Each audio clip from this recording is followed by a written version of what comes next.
So there's burnout, right? And then there's emotional burnout. And often you don't feel it because you don't have time to feel it. Life is busy and moving forward. Emotional burnout can surface after the loss of a family member, a serious health scare, or any sort of big life trial. It's when you're tired of being sad and sad that you feel so tired. Studio 5 relationship contributor Dr. Matt Townsend believes most of us don't even know what emotional overwhelm is, and many people experience it without realizing.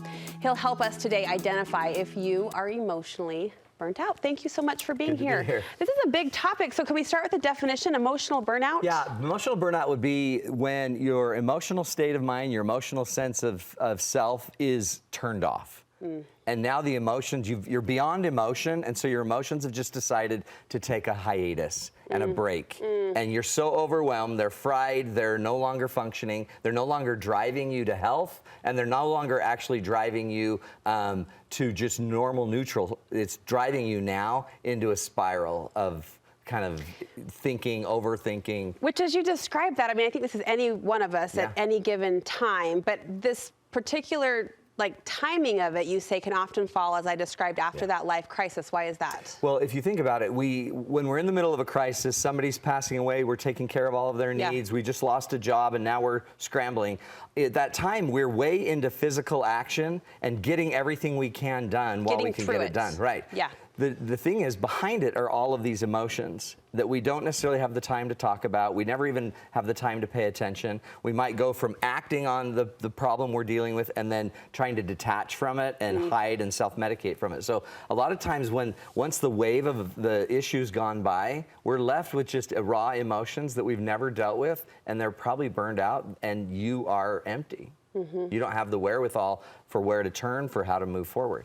You've got some signs that we might be in this emotional funk. And first you say you're going to feel more negative. You might even feel hopeless. Yeah, if you see that you have a lot of hopelessness and everything you're starting to frame is hopeless, it's negative, there's no purpose for it, that's a sign that you're really deep into the emotional burnout spiral. You're really starting to find a goal or a need for meaning. You need something, but you've lost your emotional lift. The word hopeless feels scary to me. It's scary. That's kind of a big, dark. So imagine you not only have lost somebody, but now you're hopeless because what are you going forward without this person? Yeah. So it's a scary thing, and then the funny thing about emotions, we got to all remember, is they're actually there to help us survive. They're not, by the way, always accurate. And one other thing about them is they're not permanent. These emotions that you'll feel, they're not just one long emotion. It's a constant barrage of a thought that leads to a feeling that then can, if you're not careful, can take you down a road for 6 hours. And so just know that the emotions pass, but I'm not saying they'll pass in time. They'll pass in 90 seconds if you don't overly feed them. You know, if you don't dive too into them. Another sign of emotional burnout could be a lack of focus. Yeah, you can't focus because your mind is probably on too many different things, spinning too many different directions. Sleeping patterns can play a part. You have a hard time sleeping, you have a hard time waking up, you have a hard time being motivated to do anything.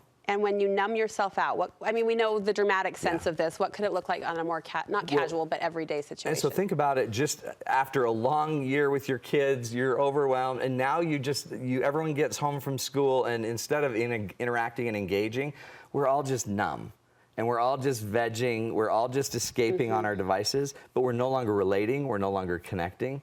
And we can't because we don't think we have the bandwidth to do that emotionally. I was listening to an expert talk about social media, this genie, of course, we can't put back in the bottle, but she said something so simple. It was almost laughable, but also profound.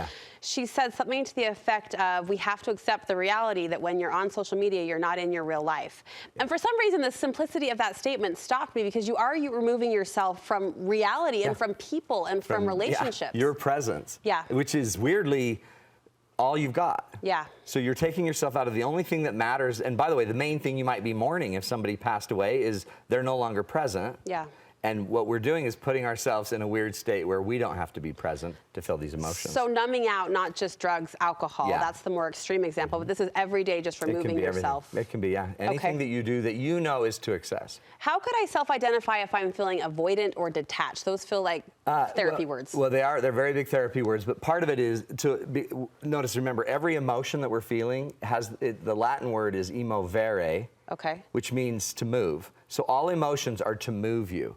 So if you're leaning away and detaching from something, you're trying to move away from the emotion. Okay. If I'm excited to see you, I'm moving toward you in the emotion. So all our emotions are telling us something, and if my emotion is always leaning me away from it, then I'm never going to deal with it. So avoiding something, literally anything you avoid imprisons you. So the longer you are avoiding something really important, you're just going to stay in that prison longer. So the better thing we'll show you, in fact, this is a 2-part series. Next week, we're going to talk about what to do to get out of that emotional issue. Yeah. But part of it is to understand your emotions and where they're trying to take you.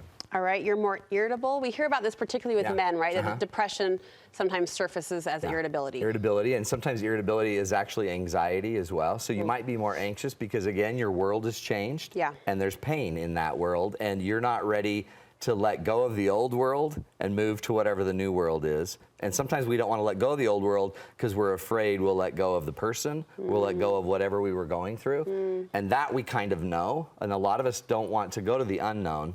We'd rather keep reliving the known. Yeah. Which is why we have a hard time when our kids leave or things like that. Yeah.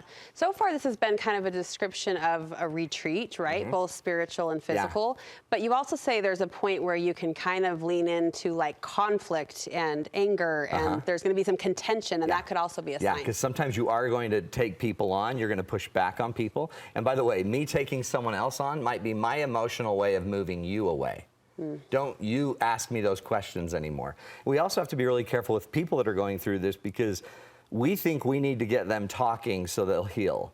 We think we need to get them acting in certain ways so that they're no longer struggling with the emotion. Yeah. Just know that's not necessarily your job. Your job is just to recognize the emotion and invite them to share it if they want to. And if not, support them, love them, be there for them. You say we can also normalize that emotional exhaustion. Yeah, we need to make sure that we all understand that if somebody's really worn out and exhausted, that's normal. The problem is when I'm irritable and I'm pushing people away and I'm not being the guy I want to be, I actually am not just emotionally exhausted, but I'm also now becoming someone I don't like. So then I'll start judging it. So when you're emotionally struggling and you're judging yourself about your emotion, well, I should be getting up. I should be helping the kids. I should be. Create some space by just letting yourself float. Just float in the funk for a while. Just let it float. And I found that sometimes if you just let something float for a while, you might float to a better spot, like in this river, where you can stand up and walk back to shore. Let your emotion go for a while. Just carry you. And we don't want years. We don't want whatever, but let your emotion be what it is and just understand it's normal. Okay. It's normal. All right.